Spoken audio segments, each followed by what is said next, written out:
hot, humid. I'm getting chewed alive by the mosquitoes, but I'm very happy. There's birds today.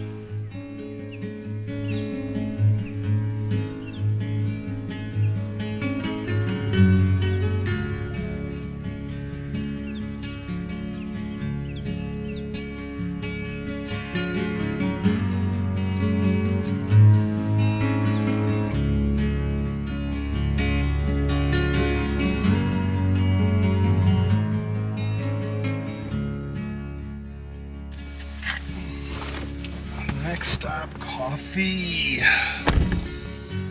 To watch the bird migration, I start every day the same. Up and out of the house by 5 a.m., followed by the 2-hour drive.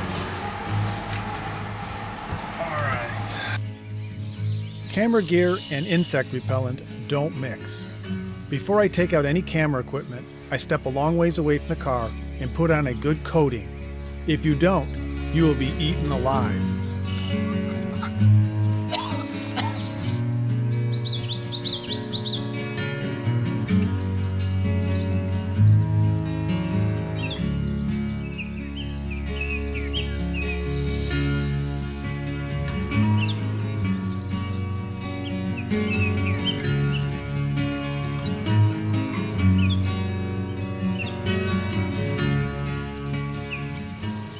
So what leads to a good bird day? Well, it's typically during the migration period, which is April, early May. I think looking at Google Maps will help us understand this better. So the birds are wintering in South and Central America, and as they start their migration north, they tend to congregate here on the end of the Yucatan Peninsula. What the birds are looking for is a tailwind or a wind out of the south to support them flying across the Gulf of Mexico. So in the evening, if there's a tailwind, they leave. They fly all night and arrive on the U.S. Gulf Coast sometime in the afternoon the next day. When they arrive, if there's still a strong tailwind, they may just keep on going and riding that wind north. If there's a wind out of the north or no wind, they tend to stop, and that's when your best chance is to see a large concentration of neotropical birds on the Texas or Louisiana Gulf Coast. Once birds arrive at the coastline, they land to rest, get some water, look for food, insects. They will spend time on the coast for the rest of the day and maybe a day or two, but as soon as they feel there is a wind out of the south, they will take off to continue toward their breeding grounds for the summer.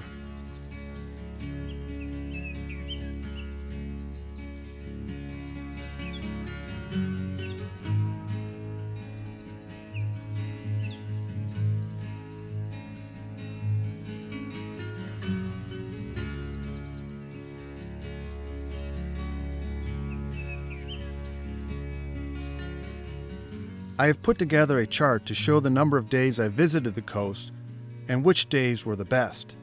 If you plan a visit, I recommend the second half of April, with days around the 25th usually being the best, but there are no guarantees. The mosquitoes are incredible today.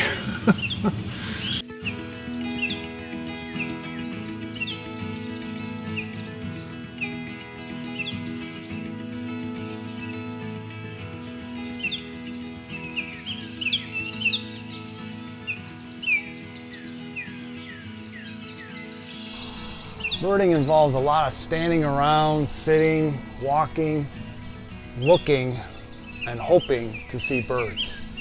All the while smashing lots of mosquitoes. All the warblers are quick and energetic, making it difficult to get a good picture of them. I took over 3,000 pictures this spring migration, and I'm only sharing the best 100 in this video. Many times you see birds, but you don't get pictures of them.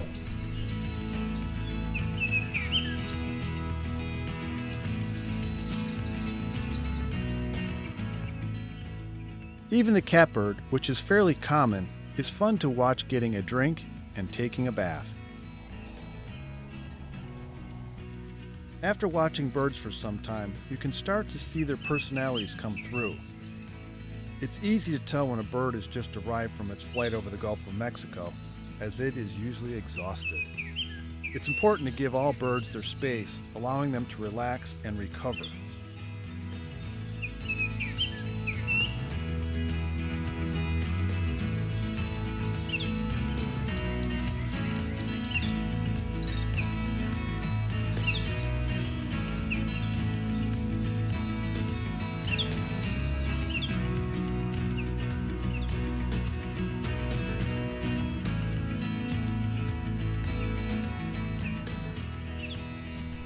Put on so much bug spray. I think the mosquitoes think it's like a sauce to eat me with.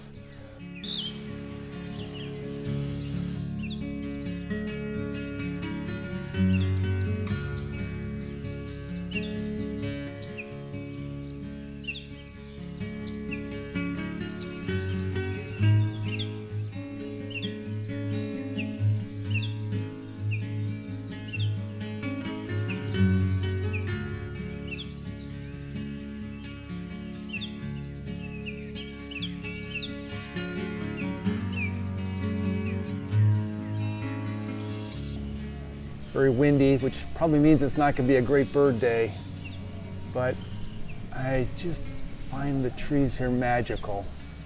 Not only do they support the birds, but they're beautiful to look at.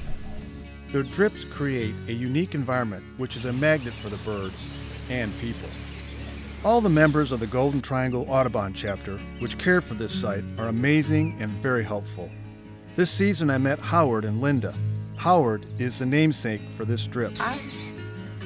John and Thomas are incredible resources, walking around, and are so giving, helping people see birds and helping identify them. If you visit and see someone wearing a Golden Triangle hat, tell them thank you for making this space available for birds and us. You can almost hear the communication between these two Tennessee warblers debating who is going to ask the catbird to move over. Not me, you do it.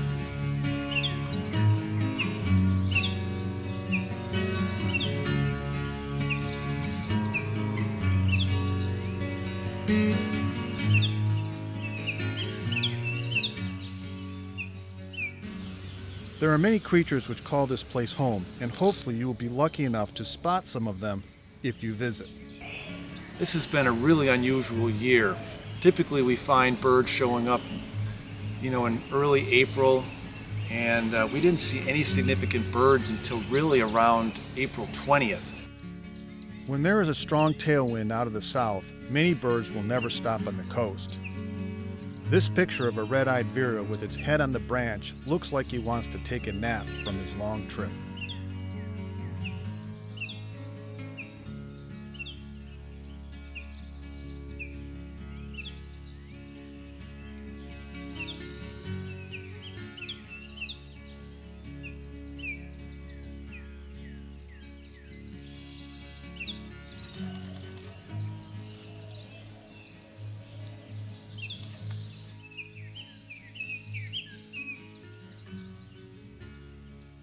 Seeing one yellow warbler is a treat, but for taking a bath together, that's a wow moment. Can you name the 4 birds taking a bath?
The American redstart can be extremely difficult to capture a good picture of due to its quickness and its dark color on most of its body.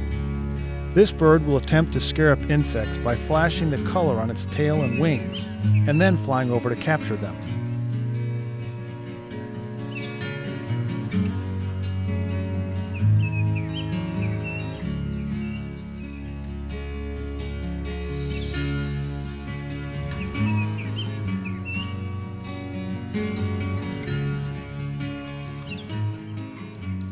The painted bunting is a showstopper, as it is the most colorful bird in North America. The female is beautiful also, but more subdued, with the green shades allowing her to hide much more easily.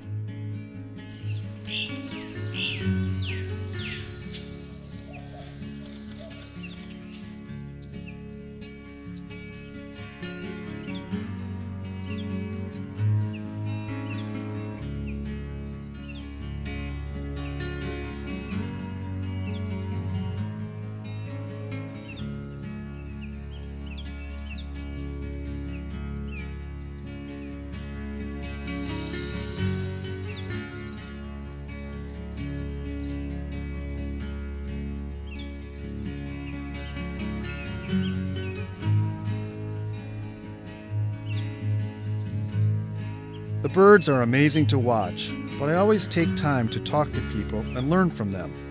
I was fortunate enough to be able to meet Stan, a longtime subscriber to the channel.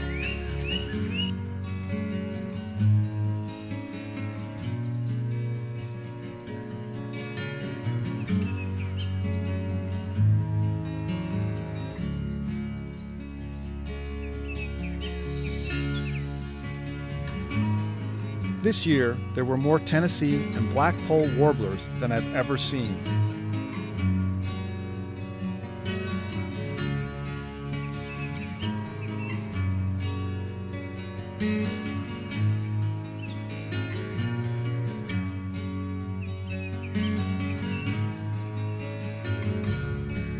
The bay-breasted and Blackburnian warbler are late migrants. When you start to see them arrive, it means the migration is coming to an end.